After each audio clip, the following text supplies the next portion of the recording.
बड़ी अद्भुत भूमि है। कभी आप ब्रज में आते हैं तो कामा के महादेव का जरूर दर्शन कीजिएगा।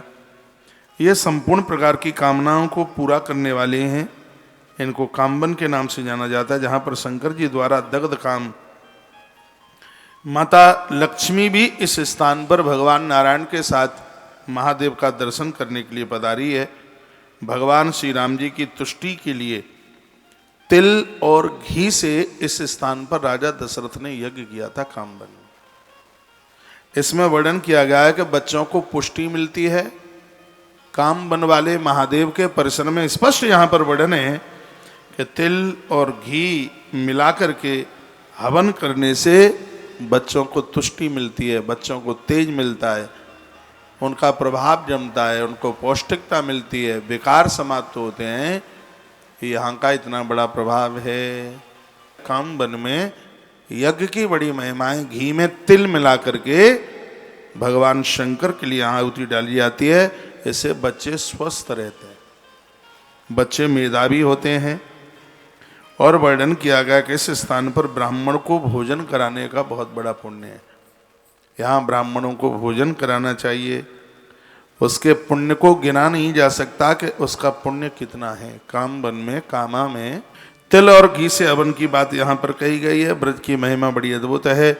उसके तत्पश्चात ब्रज में है कोई प्रेम वन। 12 वन है, 12 वन है, तो उसमें एक है प्रेम वन, जहाँ पर ब्रजांगनाओं में श्री राम की आराधना यहाँ के ब्रजवासियों ने राम जी का आह्वान किया। उस काल में प्रभु श्री राम जी वहाँ पर प्रकट हुए। कहा कि तुम क्या चाहते हो? तो इन्होंने कहा कि हम बंशीधर गोपाल का दर्शन करना चाहते हैं। कहा कहाँ है वो? हमारे बीच में से लुप्त हो गए हैं। गोपियाँ कहती हम रुदन कर रही हैं। ये कथा यही सुनने को मिली है। गोपी गीत रास पंचाध्यायी में गोपियाँ रोई हैं। भगवान श्री कृष्ण जब वहाँ से अप्रकट अंतर्ध्यान हो गए तो उस समय इन गोपियों ने प्रभु श्री राम जी का आह्वान किया और भगवान राम जी की कृपा से भगवान गोविंद द्वारा से प्रकट गोपियों के मध्य में हुए, उनका आविर्भाव हुआ।